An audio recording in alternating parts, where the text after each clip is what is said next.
This is the Pioneer Century 2008, put on by the Portland Wheelmen. The registration was organized, low-key, typical Oregon June day, little rainy, very cloudy, cool conditions. The ride starts out flat, so it's good to find someone to draft behind. A recumbent may not be the best choice. The first 15 miles or so is flat, maybe a slight rise, about 400 feet, total elevation gain. Nice view of the Cascades to the east. On a day like today, the wind's often in your face, blowing out of the south, so it's nice to get in a pace line if you can. There's the Cascades. These folks were nice enough to drag me along for about 10 miles. I greatly appreciate it.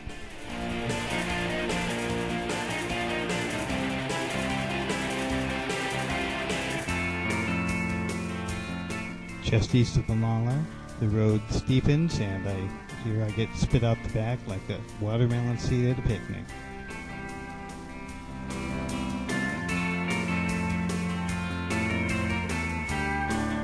Although the road seems flat, you're definitely climbing now in one of the big sprockets and sort of grinding along. Well, 19, one nice little downhill, but at the end you turn right and begin the serious climb of the day. It starts out gradually, gets steeper and steeper, until shortly you reach the first stair step of the day. This first little pitch will have you searching desperately for the big sprockets or getting out of the saddle.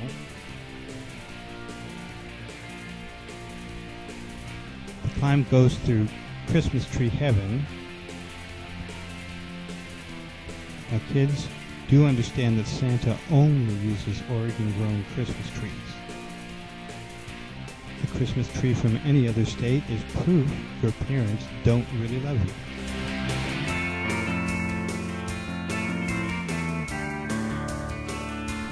As you approach the right turn at Russellville, it appears you're at the summit. Seems like there's always a cemetery near the summit of a climb, on the demoralizing side. You make a right turn and begin a descent. Do not be fooled, however, you are a long way from the summit. The road begins to pitch up again in steep, stair-steppy fashion.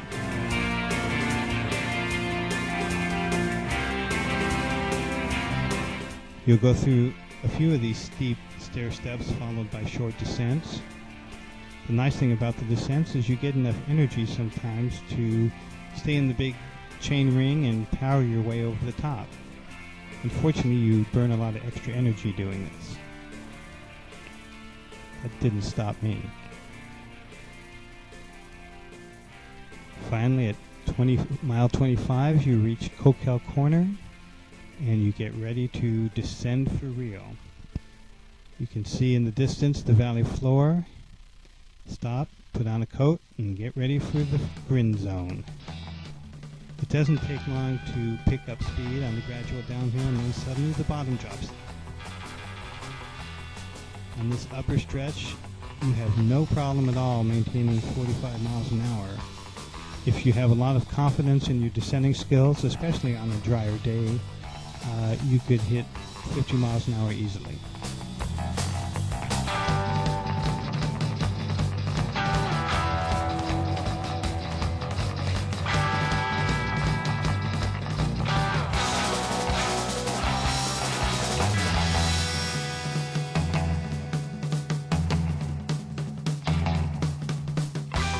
After all this climbing, you deserve a good descent.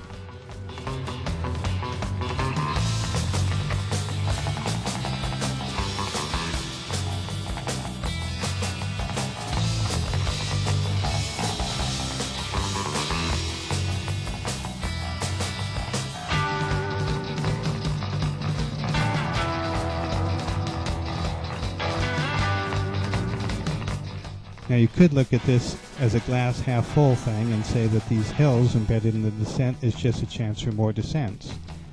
I guess I'm more of a glass half empty guy and just view it as descendus interruptus. No question about it, though. You are going to get a lot more descending than climbing on the way back down from Coquel Corners.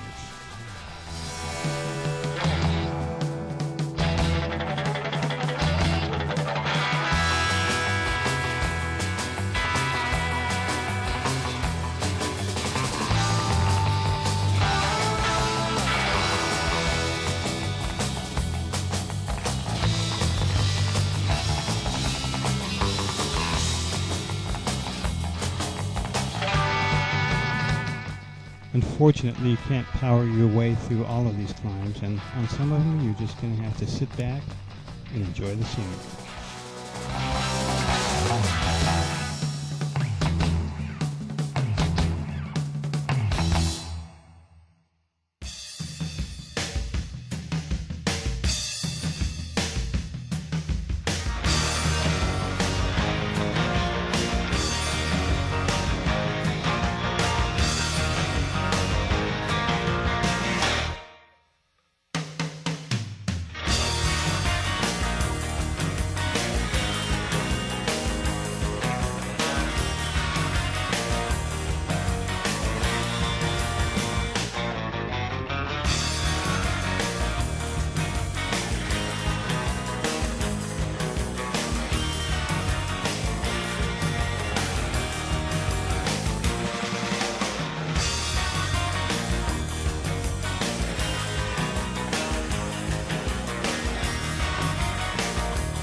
There's a total of 9 of these rollers in all on the descent.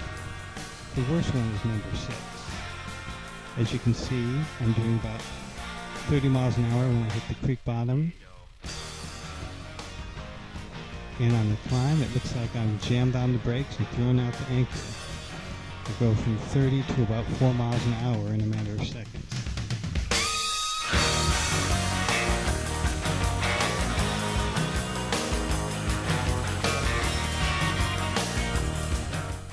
It may not seem like it, but this climb does end, and afterwards you've got about 8 thrilling miles of descending with just a couple of slight rises in between.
Sadly, the glide and ride ends when you reach Scotts Mills and you turn right onto Nolan's Bridge Road.